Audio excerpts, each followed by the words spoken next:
All right, David's favorite question of all is, I just love the answers people give, and it's usually from right from the heart. Has there been someone or a couple people that have been a major influencer in your career, or for that matter, in your life? Yes, there's been several people. If I had to pick the three, the first would be, I mentioned I was fortunate enough early on to actually have a chance to work with Dr. Robert Ballard, who found the Titanic. And he was doing this thing called the Student Argonauts, where he was televising from the Sea of Cortez. I was only 15. But even more importantly, he told the story of only a few years earlier, he had lost his son in a car accident. And he actually turned that tragedy around to, actually, that's why he was doing these things with students, to reach out.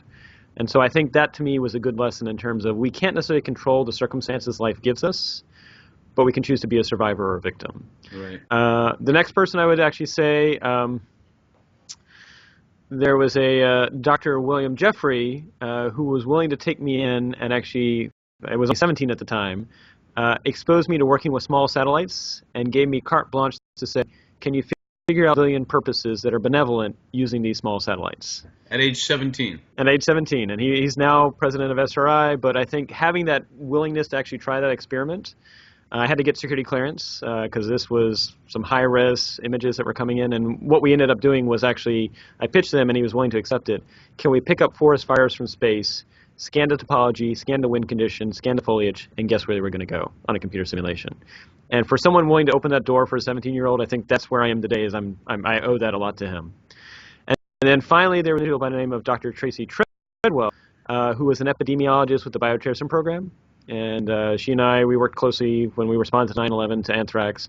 But even more interesting, after about 5 years, she said, well, David, you could either 20 years, or you can get a rank of admiral, general, MD, or PhD if you really want your career to the next level and make a bigger influence.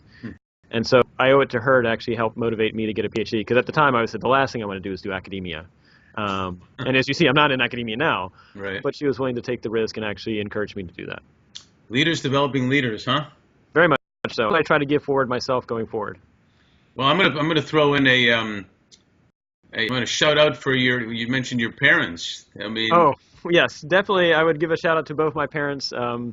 Father's a Methodist minister. My mom was a school teacher. My father's strengths were capital planning and healing fragmented congregations. wow. And I realized, darn, I've become my dad, which is a good thing.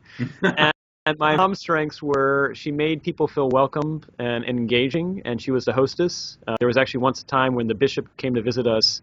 It was only 2 years into my dad's career. She had on fake nails, and her fake caught on fire when she was a candle. Most people would blow it out. My mom turns to the bishop and says, want a light? And so that sense of humor and just sort of saying, let's have fun with this, I actually realize every day I'm sort of carrying them forward, and I really appreciate that. Good for you and good for her. That's authenticity at its best. I love it. Thanks for sharing that. Thank you.